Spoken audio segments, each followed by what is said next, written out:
Urban FM 104.5. Urban FM 104.5. Sur les 104.5 Urban FM, la station urbaine, le Versus de René Ruth. René Ruth, on parle de quoi aujourd'hui? On parle de Game of Thrones versus Viking. Bonjour, rebonjour Dafresh. Bonjour Mosley. Bonjour Mosley. Bonjour René Ruth. Ça va Mosley? Je vais très bien, merci. Bonjour Dafresh.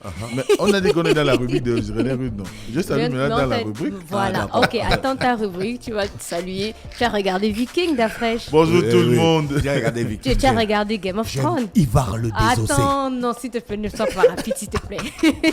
Ne sois pas rapide. Alors, pour Viking, c'est une série de History Channel qui raconte l'histoire semi-légendaire de Ragnar Lodbrok. Donc, un Viking plein d'ambition qui fut, on va dire, le premier à partir à l'aventure vers l'ouest. Donc, pour connaître la gloire, la richesse, et le Nordique mène avec ses alliés des expéditions, pillant, détruisant sur leur passage. Mais au fur et à mesure de la série, il s'est un peu adouci. Donc, il est arrivé à un moment donné à dire que ce n'était pas vraiment nécessaire de faire la guerre alors qu'on peut négocier pour avoir les terres. Donc, c'est un peu le guerrier qui s'est adouci. Et d'un autre côté, on a Game of Thrones, donc lancé en avril 2021, la série Game of Thrones est adoptée de la saga médiévale fantastique Le Trône de Fer, qui est écrite par l'auteur américain George Martin. Donc on y suit les jeux de pouvoir dans le continent fictif de Westeros où les diverses familles nobles se disputent le trône et la suprématie. Donc pour les acteurs principaux de Viking, on a Ragnar Lodbrok lui-même, on a sa femme Lagertha, on a Rollo, on a Floki, on a Björn Côte de Fer et Ivar le désossé. Donc Game of Thrones, on a comme acteurs, les acteurs principaux, on a Ned Stark, qui n'a pas mis du temps. On a Jaime Lannister, on a Cersei Lannister, on a Daenerys, la mère dragon, on a Jon Snow, Arya Stark, Tyrion Lannister, Tyrion Lannister, et on a les marcheurs blancs. Oh, arrête d'affaire son nom. Les lieux de tournage, donc Viking a été tourné en grande partie en Irlande et certaines scènes ont été tournées au Maroc. Donc beaucoup de producteurs vont au Maroc pour tourner les séries. La température. La température, c'est même stable. pas trop des endroits. La température est stable. Ouais, et puis ça fait l'économie et de l'énergie. Ouais, il y a ça aussi. Game of Thrones a Tu vois été... par exemple la température au Maroc, le soleil peut rester stable genre de midi jusqu'à genre 17h quoi. Non. Si? Oh, mais c'est facile alors pour faire les tournages. Oui, si tu veux économiser de la lumière. À cause de la lumière. Oui, bah, pour la caméra, il faut le soleil. La conso d'énergie et tout ça. Au lieu d'acheter les projecteurs, tu utilises le soleil. D'accord. Il y a aussi les décors. Mais au Gabon, par exemple, tu vois, si tu tournes à 16h, entre 16h30 et 17h, le soleil accélère vite. Donc, on va dire entre 15h et 17h quand même. Le soleil accélère vite. Le soleil accélère vite. Donc, tu n'auras pas la même luminosité. Oui. Tu es obligé d'acheter de la lumière. Ah, ok. Donc, Game of Thrones, lieu de tournage en Irlande du Nord, au Maroc aussi, en Espagne, en Islande, en Croatie et à Malte. Pour le gain des acteurs, donc pour Viking, Lodbrok, c'est l'acteur principal d'abord pendant quelques saisons. Lodbrok aurait gagné $400,000. Là, c'est Viking. Oui, Viking. Les tournages sont faits où? Le tournage de Viking en Irlande et au Maroc. Les scènes externes sont faites au Maroc, mais c'est les grandes scènes sont faites en Irlande. Et Game of Thrones? Game of Thrones a été tourné en Irlande du Nord, en Espagne, en Islande, en Croatie, à Malte et au Maroc aussi, Game of Thrones. Ils ont fait... Pourquoi ils n'ont pas dit dans tes recherches qu'ils ont tourné en Tanzanie ou en Zambie ou un truc comme ça? Peut-être ce sont des petites scènes, sûrement. Mais ils étaient là-bas, en Tanzanie. Ou en Zambie, entre la Tanzanie et la Zambie. En tout cas, j'ai regardé ça dans le making-of. Ah, d'accord. Pour le gain de l'acteur, Lodbrok aurait gagné $400,000 par épisode, donc environ 232 millions de francs CFA. Et le salaire des autres acteurs s'est tourné vers les 100,000 à $350,000. Et Game of Thrones, c'était autre chose parce que les acteurs ont renégocié à la hausse leur salaire. Donc, certains qui touchaient, par exemple, $100,000 par épisode se sont retrouvés à toucher 1,2 million de dollars par épisode à partir de la saison 7. Donc, tu vois qu'il y avait un peu assez de mouvement dans la saison 7.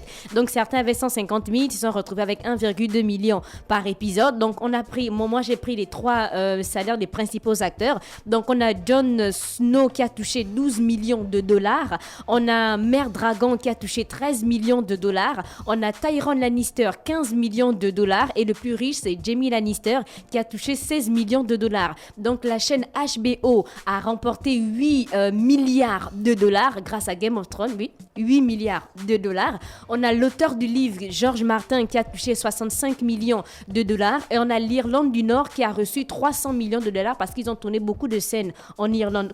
Là, ils donnent des sous à qui? Au ministère de la Culture? La culture. Ah. La culture ou le tourisme, entre les deux. L'État en un mot. Et après, ils sont censés développer ça. Donc, nous aussi, on peut tourner aussi certaines scènes. Mais c'est comme une taxe, en fait. Vous venez tourner, oui, vous comme Tarzan. Ah bon, est-ce que ils ne nous ont pas dit combien ils ont pris. Ah, parce que normalement, ils devraient dire combien ils ont pris. Le seul truc qu'on communique ici, c'est les décisions de la Cour constitutionnelle. Non, mais... Oh, non, mais là... Non, je n'aime pas les décisions de la Cour constitutionnelle. Non, mais la oui, parce qu'on a utilisé les images du Gabon. On a utilisé les images du Gabon. On ne nous a pas dit combien le Gabon a gagné. On est censé savoir, normalement. On est censé savoir. Parce qu'après, ils ont dit que non, ils ont utilisé... Quand on parle de Tarzan, on voit la forêt, Tarzan directement la forêt. Je suis sûr que c'est la forêt du Gabon. Oui. On appelle ça comment? Dans le coffret Blu-ray. Oui. Il y a tout un documentaire sur le Gabon.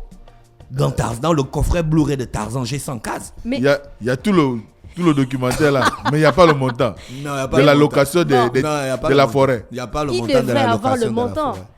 Normalement, il devrait avoir le montant. Vu qu'on sait que l'Irlande du Nord a touché 300 millions de dollars à cause de Game of Thrones. Ah, mais c'est pas... C'est énorme, hein? Oui, c'est énorme. 300 millions de dollars dans les caisses de l'État. 300 millions de dollars dans les caisses de l'État pour les images. Ce n'est pas l'opération Scorpion. Oh, nous avons reçu des messages. Audience par...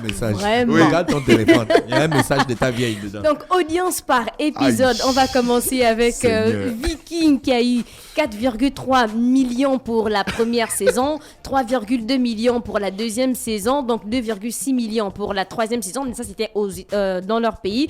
2,67 millions pour la quatrième. Et l'audience de la saison 4 jusqu'à la saison 6 n'a pas été révélée. Bon, on sait qu'en 2013, la série est l'une des plus téléchargées illégalement dans le monde, avec 2 300 000 téléchargements en moyenne par épisode.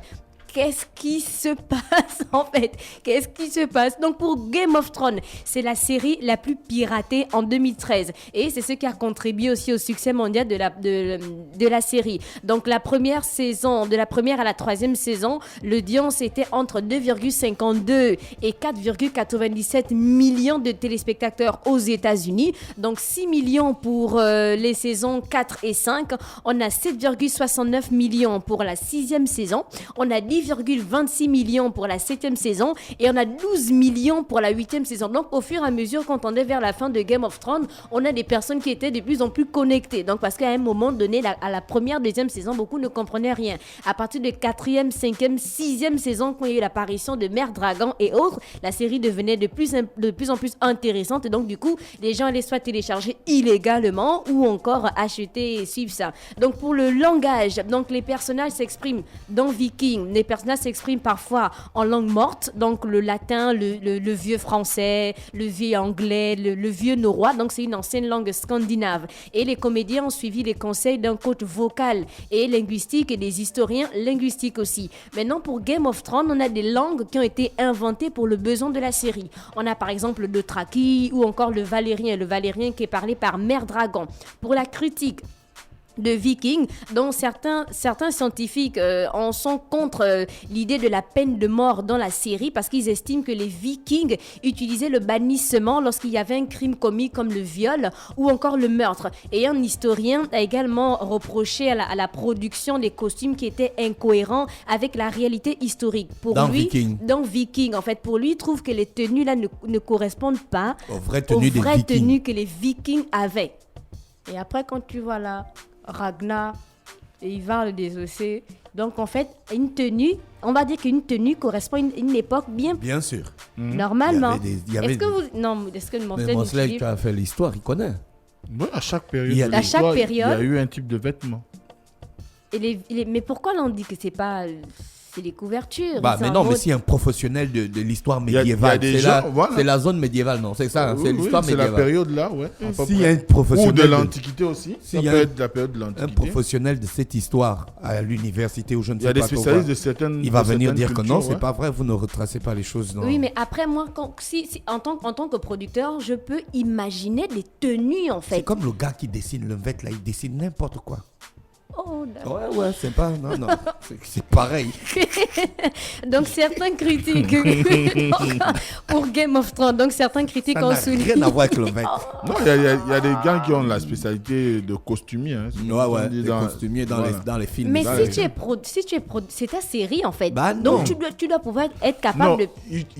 Tu peux être producteur, c'est vrai qu'il y a un peu de fiction, ou bien il y a beaucoup de fiction dans la série, mais il y a aussi qu'il faut un peu ressortir le côté réel des choses. Regarde un peu les bateaux qu'ils utilisent, enfin, comme on nous dit, les bateaux de floquis les galères, ou qui sont l'ancêtre des galères, mais c'est un peu à l'image des bateaux authentiques, réels, tu vois. Mais au niveau des costumes, s'il y a trop de rembourrage, par exemple, sur les vêtements en coton, les armures, il y a trop de fer, alors qu'à l'époque, il n'y avait pas autant de minerais disponibles pour pouvoir fabriquer autant d'armures, quoi. Donc ça aussi, ça peut faire l'objet d'une discussion. D'accord. Donc pour Game of Thrones, certains critiques ont souligné le fait qu'il y ait trop de sexe dans la série. Et ils ont dit que normalement, la série ne mérite pas le succès qu'elle a eu, en fait, pour beaucoup. Que c'est vrai, c'est... Mais à l'époque, les gars, ils savaient que le sexe, c'est la guerre. Oui, mais ils ont dit qu'il y a trop de sexe à l'intérieur. Non, quand même, c'est pour un peuple... Le sexe, c'est la guerre. Pour un peuple aussi guerrier, il y avait quand même beaucoup de retenue à avoir à ce niveau-là, mais ils ont beaucoup présenté les Vikings comme des gars très portés sur l'alcool, le sexe, les aphrodisiaques, parce que tu vois, à la fin, il y a des gars qui consomment des produits qui, on va dire quoi, aphrodisiaques, et à un moment donné, bon, ça traduit que c'était pas des gens équilibrés, en fait. Directement. Pour les récompenses, on va commencer par Viking. Donc Viking a eu le prix de Emmy Award en 2013 du meilleur montage de son, meilleur effets spéciaux, meilleur design de titre. Donc quand le générique commence et puis après c'est écrit Viking, ils ont eu le prix là à cause de Viking là. Donc en 2014, ils ont eu le prix de Emmy Award avec les meilleurs effets spéciaux. En 2021 au Critic Choice Super Award, ils ont eu le prix de la meilleure série d'action, meilleur acteur dans une série d'action, meilleure actrice dans une série d'action avec Lagertha. Donc Lagertha qui est la femme de Ragnar Lothbrok.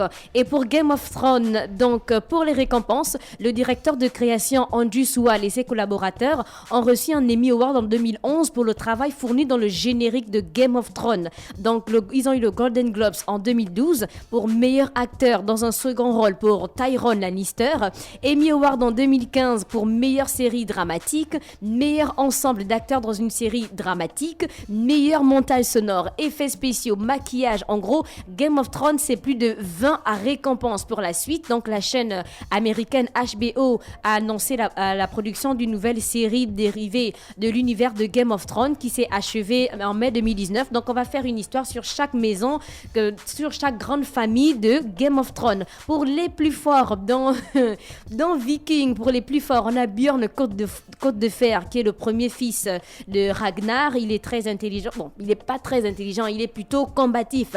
Ensuite, on a Ivar le Désossé. C'est un des fils de Ragnar. Il est handicapé. Donc, il est handicapé. Il est très, très, très intelligent. Il est très sadique aussi. Donc, il n'hésite pas à tuer, même à brûler, à torturer, même ses propres parents. Parce que pour lui, même si tu es son propre sang, tu ne peux pas l'empêcher d'atteindre son objectif.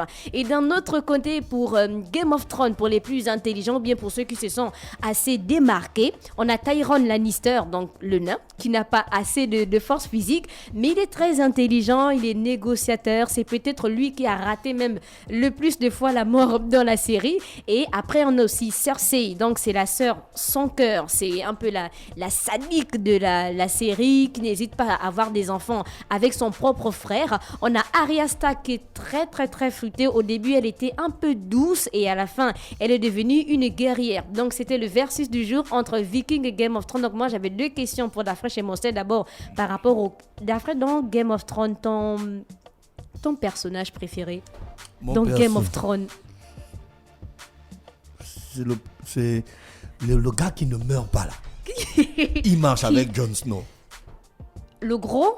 Non, il a la barbe rouge comme ça. Ils sont deux gars, ils sont des immortels. Oui, c'est vrai. C'est des immortels. Oui. Des gars qui meurent pas. Il y a un qui est mort à la fin d'après. Il est revenu à la vie peut-être 4 ou 5 fois avec la sorcière. Voilà. À la fin, il est mort. Ah bon, hein? Il est mort à la fin.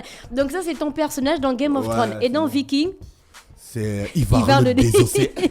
Ivar le désossé, pourquoi? Parce que mais le gars, il est assez sadique comme personnage, d'après. Non, Ivar, c'est un gars bon. Quoi?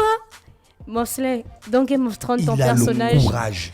Il est courageux, Ivar. Il n'y a pas un être humain qui est courageux comme lui. Et Mosley, tu n'as pas suivi Game of Thrones? Non. Bon, ok, on passe. Dans Viking. J'ai presque pas suivi. Dans Viking. Bon, dans Viking, le premier fils, j'oublie juste le nom. Le premier fils. Bjorn Côte de Fer. Bjorn, voilà. Et après, certains imaginaient une guerre, un combat entre Jon Snow et Ragnar. Donc, Jon Snow va gagner. Pardon? Jon Snow dans Game of Thrones. Et Ragnar Lodbrok dans Viking. Non, Jon Snow ne peut pas gagner. Jon Snow, non, je ne dis pas que... Non, d'après qui va gagner? Non, je pense pas que Jon Snow est à la taille de Ragnar. Ragnar Lodbrok, le Viking, donc il va bouger Jon Snow. Jon Snow, c'est un peureux. Oh, arrêtez, pas un peureux. Bon, ok, donc pour vous, quelle est la meilleure série entre Viking et Game of Thrones? Non, c'est quand même Game of Thrones. Game of Thrones pour toi. Il y a beaucoup d'émotions. Il y a beaucoup d'émotions dans Game of Thrones. Bon, il y avait beaucoup de jeux de stratégie dans Game of Thrones. Les quelques épisodes que j'ai pu suivre, mais moi j'aime l'action, donc c'est Viking. Viking pour Mosley, Game of Thrones dans pour Viking, il y a beaucoup on nous montre un peu la volonté de conquête. Ah, c'est le côté historique et toi j'aime ça très bien, voilà. Et c'était tout pour le versus du jour. Game of Thrones vs Viking. Urban FM 104.5.